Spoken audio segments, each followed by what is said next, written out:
Imagine this. It is April 1241. The sky over Central Europe is choked with smoke and ash, and the kind of silence hangs in the air that only appears before total destruction. Villages are already burning. Bells are no longer ringing.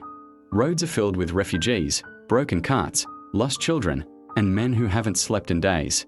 And in the heart of Hungary, near a small, almost insignificant river called the Sajo, an entire kingdom is holding its breath, waiting for something it does not understand and cannot stop. History would later call it the Battle of Mohi. But for the people living through it, this was not history. This was the final moment before their world cracked open. Because this wasn't just another medieval battle. This wasn't knights clashing for honor or kings fighting for land. This was the moment when Europe itself came face to face with something faster, smarter, colder, and more lethal than anything it had ever seen. What if I told you that in one single night, the Mongols completely destroyed the main army of Hungary, opened the gates to Central Europe, and turned the kingdom of St. Stephen into a sea of ash? What if I told you that Europe didn't survive because it was strong, but because the Mongols simply stopped? This wasn't a victory. This was a warning. And its echo can still be heard centuries later. At the beginning of the 13th century, Europe thought it was safe. It believed in walls, in stone, in armored knights, in God's protection, and in the illusion that danger always came slowly. Castles were rising across the continent. Kings were busy with petty wars and political marriages. Nobles were fighting over land and titles. To them, the world ended somewhere far beyond the eastern forests. Beyond that, who cared? But far beyond those forests, beyond the Carpathian Mountains, beyond rivers they couldn't even pronounce, an empire without cities was expanding like a storm across the grasslands of Asia. No marble palaces, no cathedrals, no walls, just sky, horses, and war. The Mongols had already wiped Central Asia off the map. They had crushed Persia. They had erased the mighty cities of the Rus, destroying Kiev, Vladimir, and countless others. They didn't just win battles. They removed civilizations like chalk from a board. And now they were coming west. King Bela IV of Hungary heard the rumors. He had heard of armies that rode for days without stopping, of horsemen who could fire arrows while retreating, of cities that surrendered and were still burned to the ground. He listened to refugees from the east who spoke of endless riders and blackened skies. He did what he thought was right. He called his nobles, mobilized his knightly orders, summoned every warrior he could from across his kingdom. He even allowed the Cumans, steppe nomads fleeing the Mongols, to settle in Hungary, hoping they could teach him how to fight these invaders. But fear spread faster than preparation. The Hungarian nobles distrusted the Cumans. The people blamed them for bringing the Mongols closer. And eventually, in a wave of panic, the Cumans were attacked by Hungarian mobs. Their leader was murdered, and they fled. Just as the Mongols arrived, it was already too late. The Mongols did not rush. They sent scouts, silent riders who studied roads, bridges, rivers, and terrain. They didn't reveal their strength. They let fear do half the work. They allowed rumors to destroy morale before their soldiers arrived. And behind them was a commander not just of troops, but of strategy itself. Subutai, one of the greatest military minds in human history. A man who didn't see armies. He saw movements, patterns, possibilities. He didn't fight emotionally. He calculated. And Hungary was just another equation to solve. The Hungarian army took position near the Sajo River, close to the village of Mohi. They chose this place because it gave them a natural defensive line. A river in front, flat terrain around them, space for their heavy cavalry to operate. They built a fortified camp with wagons, forming a defensive ring, a medieval barrier they believed would protect them. Around 30,000 to 40,000 men gathered there. Knights in armor, infantry with spears and shields, crossbowmen ready on the defenses. It was the best army Hungary could offer, and they were convinced they were ready. Subutai allowed them that illusion. He allowed them to wait, to grow confident, to feel safe. He knew that fear plus false security makes a perfect trap. On the night of April 10th, 1241, the illusion began to crack. A Mongol force attacked the bridge over the Sajo River. Just a small force. Enough to be seen. Enough to draw attention. Enough to make the Hungarians think this was the main assault. The Hungarian troops rushed to defend the bridge, clashing with the Mongols in the darkness. And for a moment, the Europeans believed they were winning. They pushed them back. They felt relief. They felt pride. They thought they had held the line. But that attack was never meant to win. It was meant to distract. While the Hungarians focused on the bridge, Subutai moved his main army to a different crossing point. Under cover of darkness, they located a shallow section of the river. There, silently, they began constructing a temporary bridge.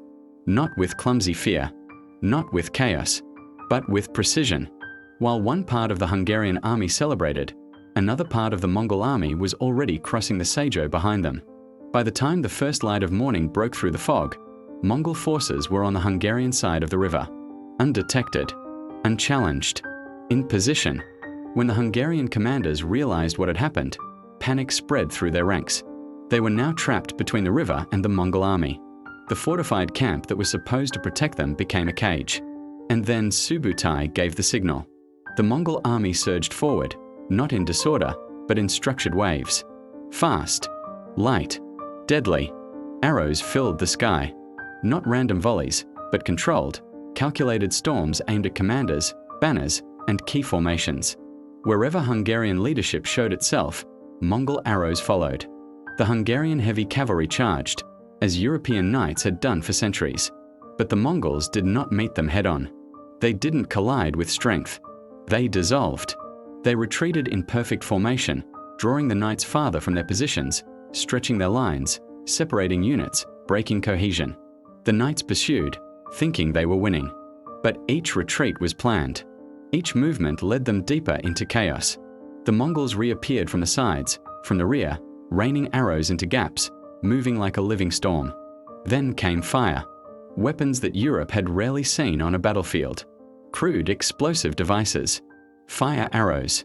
Smoke and blasts tearing into the Hungarian camp. Wagons that had formed a defensive ring now became burning barricades. Horses screamed. Men tried to tear off armor that turned into ovens. Smoke blinded those still trying to fight. And inside the camp, tens of thousands of soldiers found themselves trapped in heat, fear, and confusion. What had begun as a battle became an execution. Hungarian formations collapsed. Leadership disintegrated. Soldiers tried to escape, but the terrain betrayed them. Swamps, riverbanks, mud. The Mongol cavalry pursued with relentless speed, hunting survivors across open ground.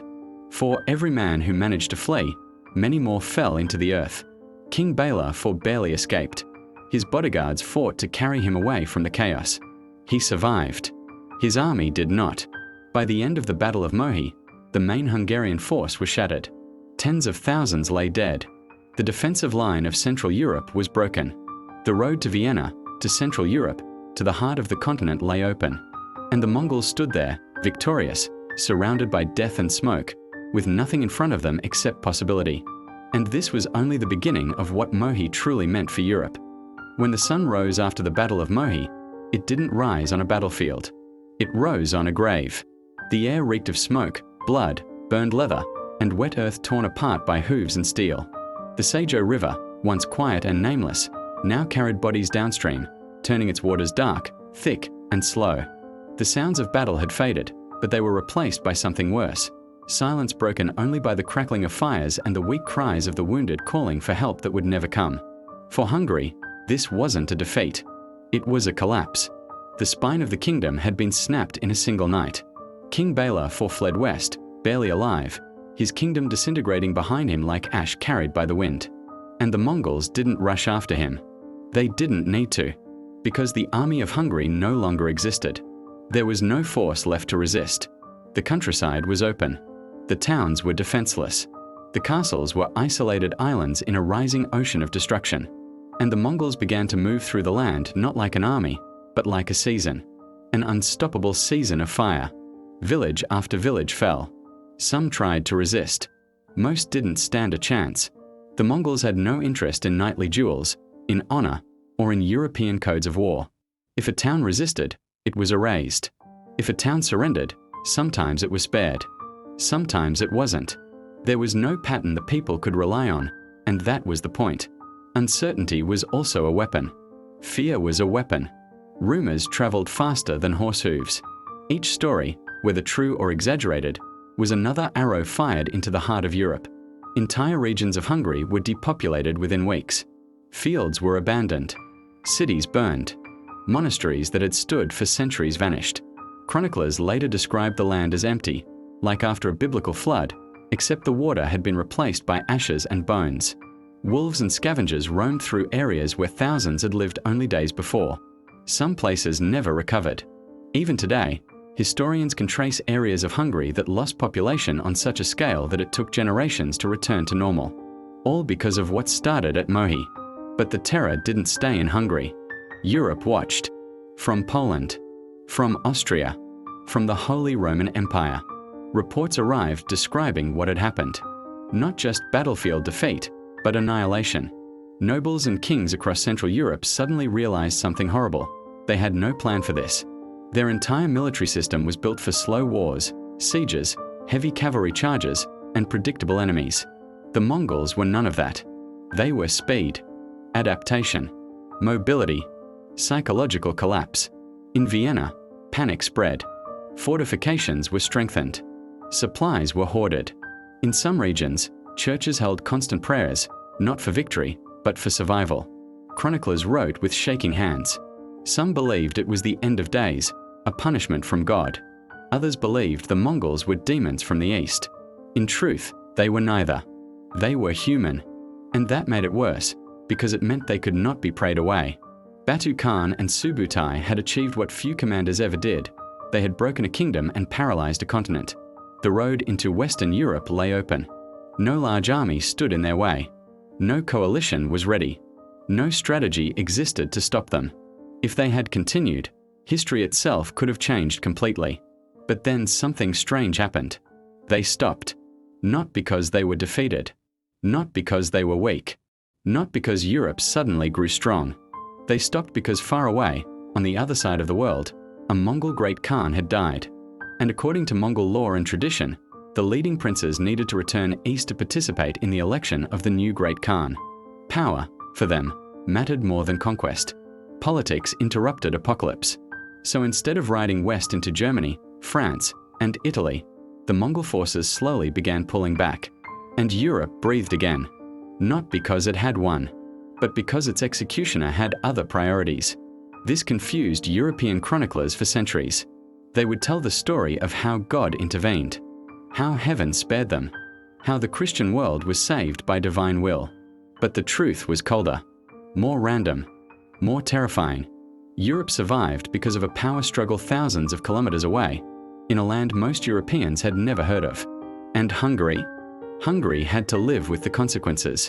The kingdom was in ruins, its population decimated, its farmlands abandoned, its confidence destroyed.